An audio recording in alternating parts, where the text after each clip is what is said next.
Njëri si dënojnë një ato do të përballet me të njëjtën gjë. Një gjyqtarësit e dënojnë do të përballen me pluma. Kjo është deklarata e paprecedente e Gjovalin Shkambit, xhaxha e tjetër të autorit të vrasjes së gjyqtarit Astrid Kalaja, i cili ka kërcënuar hapur se fatin e të nderit do të ketë edhe gjyqtari që do të dënojë nipin e tij. Ka 13 vjet si shkruajmë kryeministrit të kancellerisë anani pronën se u kena ble. Një gjyqtar si dënojnë një ato me kolinë, me klismonë, me mua, ka të njëjtën shpërblim. Provat i lam. Kush dënojnë një djalë të njëjtën gjë ka. Në qoftë edhe Donald Trump, në qoftë edhe Papa. S'ka lojë me ne ma. Pyetjes nëse është i penduar, Gjovalini ju përgjigj.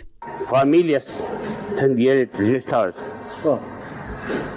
I ulem gjëj. Edhe i kërkoj halalin me kishe me xhami. Kena një luft pa pame. Në mënyrë absolute nuk i drum hakmarrjes. Nuk i druesh? Jo, hit. Se nuk ka ta së copë.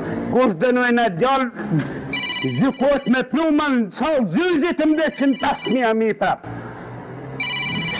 Se më ka për në besë shteti, se ako ble shteti tu.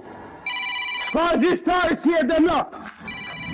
Se më 105.000 mi hapluma si ku i hëngra Astrid Kalaja. Por me njëherë pas këtyre deklaratave kërcënues, ai u arrestua nga policia e Shkodrës. Nipi i tij, Elvis Shkambi, hyri të hënën brenda sallës së gjyqit dhe qelloi 3 herë drejt gjyqtarit Astrid Kalaja pasi mori një vendim kundër xhaxhait të tij, John Shkambi.